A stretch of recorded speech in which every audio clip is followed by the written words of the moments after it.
Welcome to my channel. Today we're gonna play Lift Your Spirits.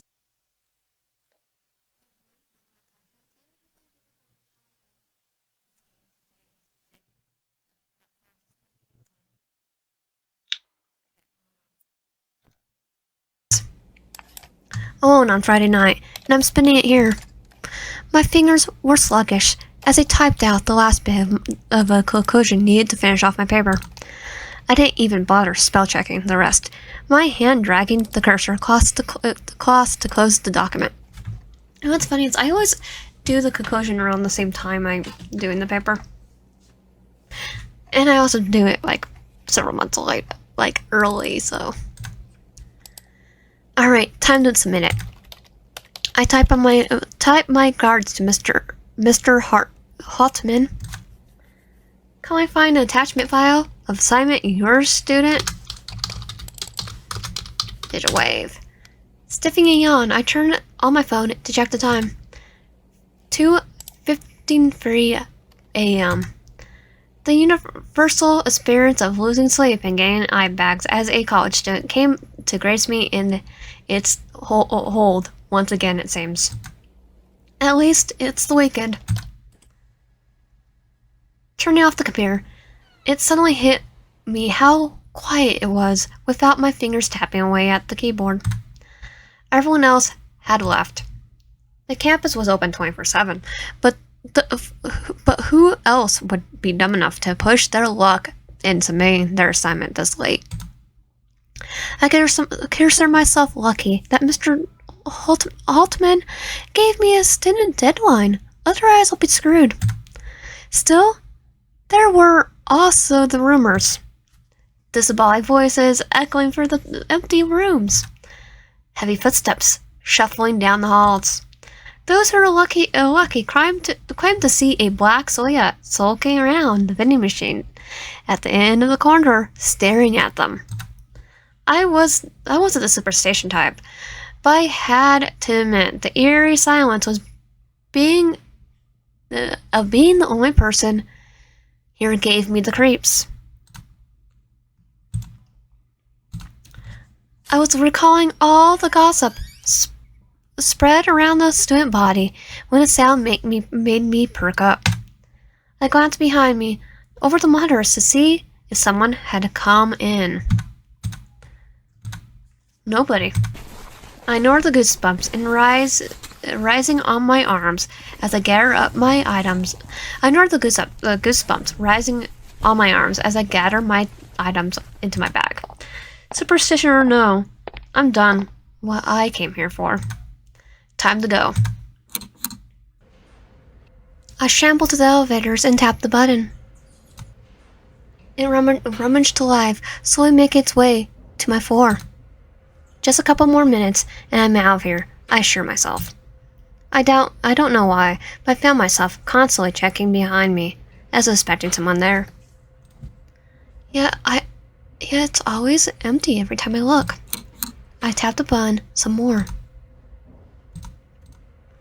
The hairs on my back of my neck stood as if I was being watched.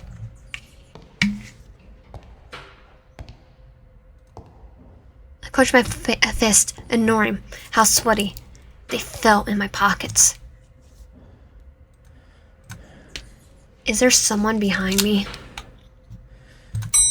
Ding. I jumped.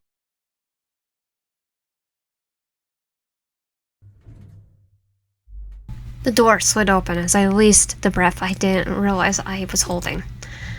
I didn't even consider looking back as I stepped inside, refusing to turn around until the doors closed. The chipper background music they played calmed me down somewhat. I was almost in disbelief that they're still playing it at this hour. Almost.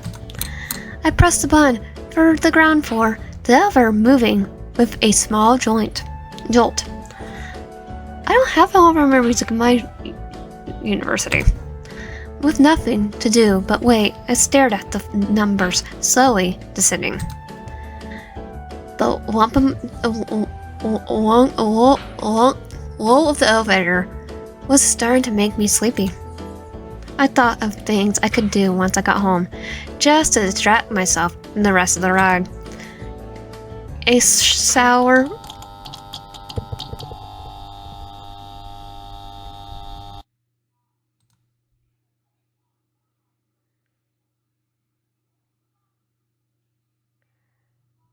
Okay, I can't get that. I blink up at the flickering lights. The elevator shuddered and I came to an abrupt halt. The music cut out. I tried the button for the ground floor, then the rest. Unresponsive. Is this the dark hour? Alright, it's 2 o'clock instead. This is not past dark hour.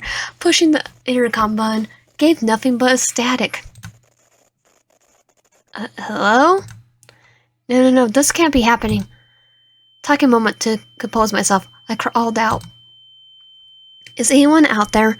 I'm stuck here, in here. Help! I started slamming the doors as panic took hold. There has to be someone out there. Help, please! I'm in here. I didn't stop for a minute, getting more and more desperate as tears welled up my eyes. Why me? I knocked my forehead against the door in a slump, ready to curl up and cry.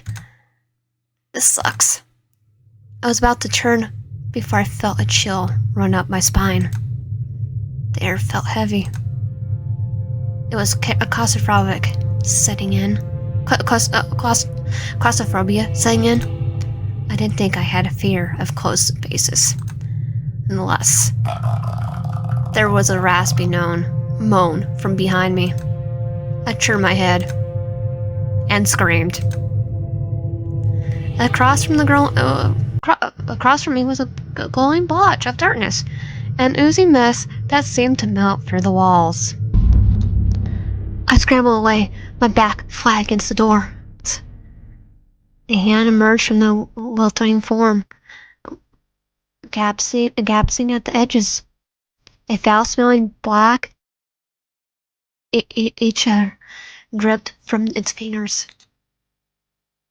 Another arm followed suit, clinging to their side. I couldn't look away. I couldn't find my voice to scream.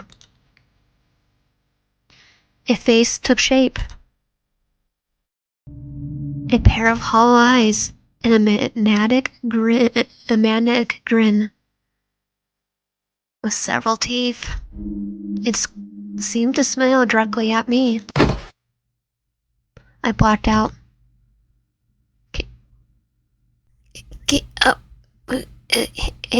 Wake up. Hey. I heard a voice, panic and flustered from above me. A person was looming over me, visibly worried, as I blinked back to consciousness. You're alive. I couldn't really check for a pulse, so either you are... Anyway, are you alright? I think so. I'm glad. Didn't mean to scare you back there. I realized I was still in the elevator, but now with a stranger twiddling their thumbs in front of me. They were taller than me, looming a few good inches past my head. Their limps looked even more awkward in the baggy sweater they had. I wasn't sure if they'd forgotten to wash away their makeup or if they just haven't slept in 3 days straight. Or possibly both. I realized they were staring at me as well. Their eyes focused on me a little too long, as if they had forgotten how to blink. So... I suddenly remember the last thing I saw. That creepy shadow from the walls. Before you were here, there was something crawling out of the walls. I don't know if it smells the same, but I swear it looked straight out of a horror movie. The stranger looks nervous. Probably because it was them. Crap, do they think I'm nuts? Don't look at me like that. No, I believe you, for sure. You saw it too? Well, sort of. Sorry, I was really trying to be sneaky. It must have been uncomfortable to watch, huh? Come again. What are you saying? I heard you yelling for help, and I couldn't just leave you alone, so I did the next best thing I could. Are you saying that was you? Yes, in a way. There's really no easy way to say this, but I'm not alive. Not the way you are. Did they mean... You mean like a ghost? Or a yokai?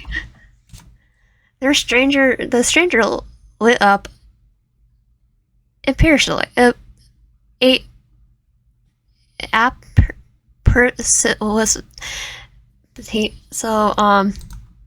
Basically, you must have heard the rumors, right? Well, it's me. In the flesh. Well, sans the flesh. And I'll just believe them.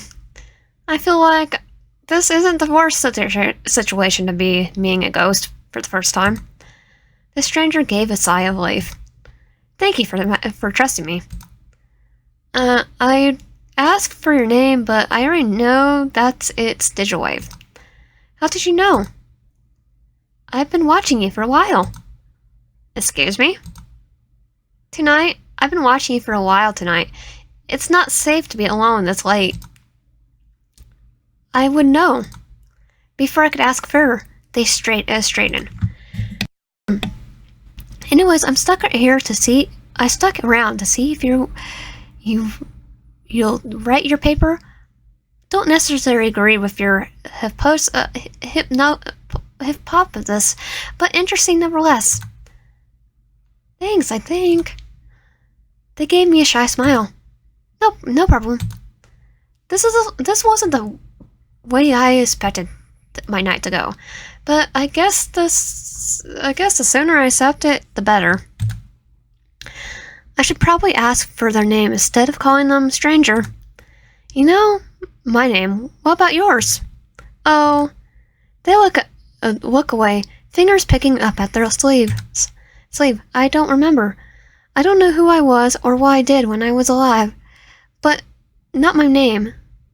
Okay, I don't remember. I know who I was and what I did when I was alive, but I don't know my name. Strange, isn't it? Have you ever thought about picking one yourself? Their eyes widened, as if the thought never occurred to them. I never needed a name, but if I were to have one, I always liked the way Alma sounds. It's perfect. They smile wide. Their smile widened. Thank you, Digimon. Alma went back to twirling their fingers. We stood in silence for a while, gauging on what to say next. I kept glancing back at their hands, wondering if they feel as solid as they look. They knew I was staring, but didn't seem to mind, waiting patiently in front of me. My thoughts were running wild from sleep deprivation, and shook to actually form words past our introductions, to be honest. They started humming softly, as if to fill the silence. That's when it hit me. For a ghost, they could easily be a student just like me. I have to ask, how did you, Alma had a knowing look in their eyes. Oh man, it's honestly kind of embarrassing. Assist. Despite having no blood falling through their veins, their cheeks seemed to darken. We don't have to get into it. But I really want to know, please. They're hesitant before nodding. Promise you won't make fun of me. Promise. Okay. So I was staying late, working on assignment, just like you. No one was around, Even back then, I was known as a loner. Most of the time, it didn't bother me. While I was working, I got thirsty. No big deal. So I headed over to the vending machine for a drink. They pause, their hands shaking. They clap on their wrist and twist before continuing. Just a soda. Not too much to ask, right? I paid for the damn thing, but somehow my hand got stuck in the dispenser. So I pulled and well, the vending machine fell on top of you. That's a normal thing. They struggle a bit before waving for them to continue. It fell. I felt my whole body being crushed under the weight. I couldn't even cry out for help. And the whole time, my hand was still stuck in the thing. Not that I could even tell. I think my wrist was beyond saving at that point. They sunk into themselves. I died trying to get some cheap soda. How pathetic is that? Actually, really not pathetic, because people have died that way.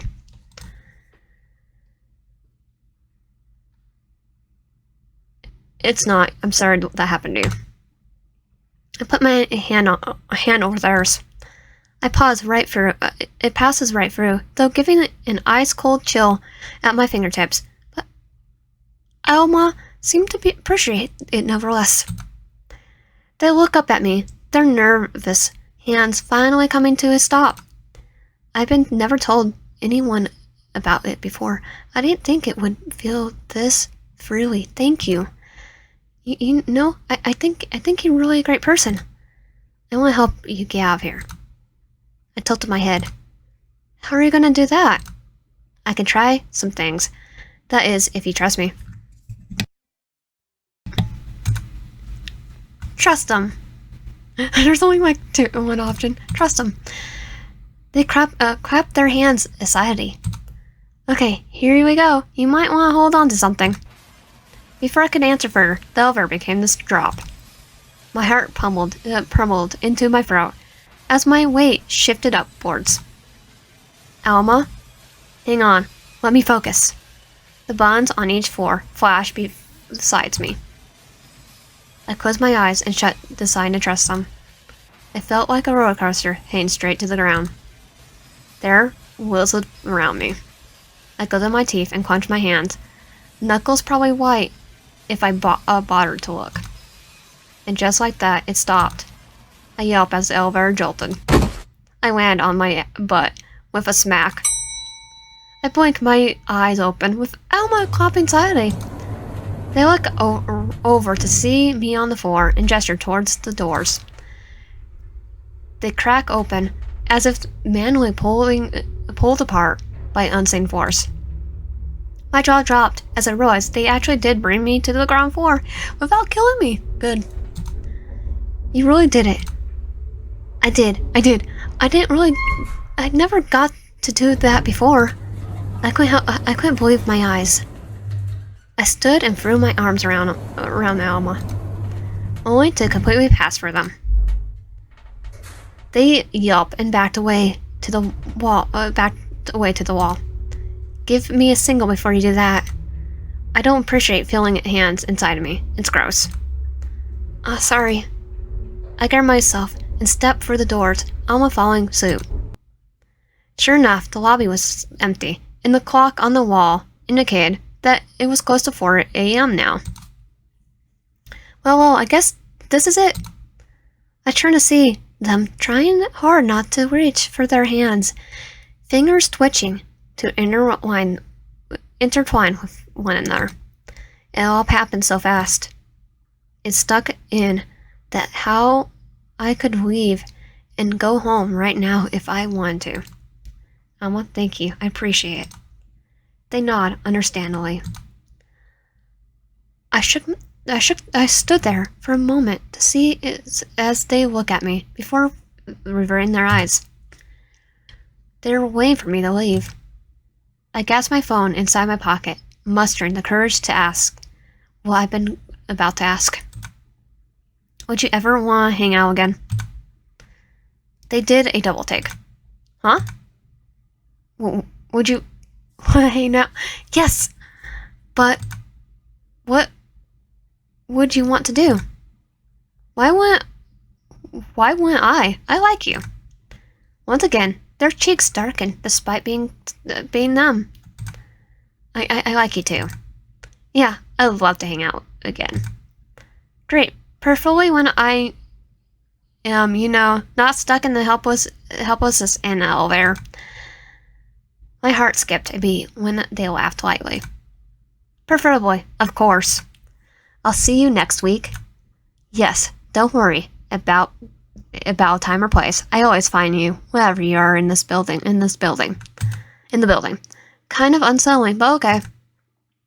Stay safe, Digit Wave.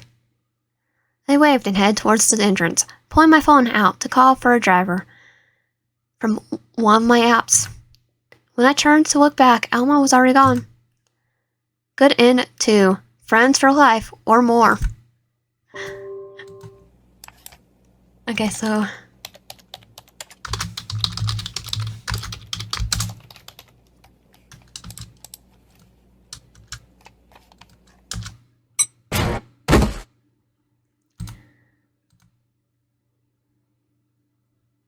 I want to do this.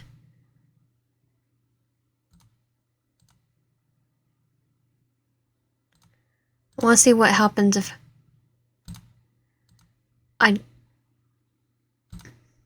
I guess I don't know.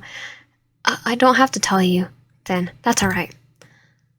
I heaved a sigh and moved to sit down, leaning against the doors. Emma looked up on curiously. What are you doing? I shrugged and took out my phone to look for the time-wasting app. It's no time I had while my mind was games open. Might as well settle in and spend the next few hours trying to beat my high score. Not too much I can do right now. I got some battery to last a couple of hours. I passed down a spot next to me. I pat down a spot next to me. You want to watch? Emma stood for a moment, as if unsure. Come on, it's plenty of room for both. Just watch your legs, lackey. They settled in beside me, saying crisscross applesauce, and leaned over to look at my phone. My shoulders imminently chill, as their close proximity, but I didn't bother bringing it up. We chatted Emily as my fingers tapped away at my screen. Alma getting more invested than higher my numbers got. But otherwise, it was peaceful company. A few hours passed. I must have dozed off at some point, as the next thing I knew, there was a whirling behind me, and I woke up with a jolt. Voices began to call out, and I turned to see some workers prying the doors open for me. It took no time for me to step outside. When their work was done, the sunlight shining over me made it feel like everything that happened last night was a dream. I turned on my phone to look at the time. Instead, I saw an unsent message typed out on the screen. Be safe, be careful, staying late next time. I blink and look around. A cold chill went up on my arm, and I almost turned to suspect Alma, but saw nothing. Next time, I put my phone away and rubbed my burly eyes, mentally making a note to stay back at the campus more frequently from now on. Good and one, till next time.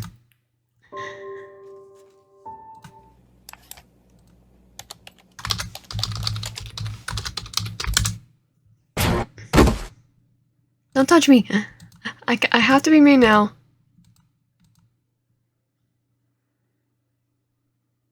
I don't want to be too mean. Okay, that is actually way too mean. I don't like being mean.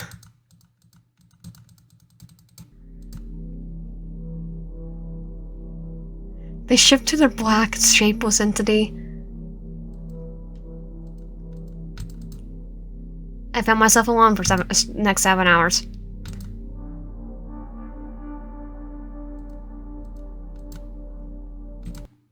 Yeah, I'm not gonna be mean no. So if you want my content, please subscribe, like, that'll help a lot, and comment down below. See you guys next time.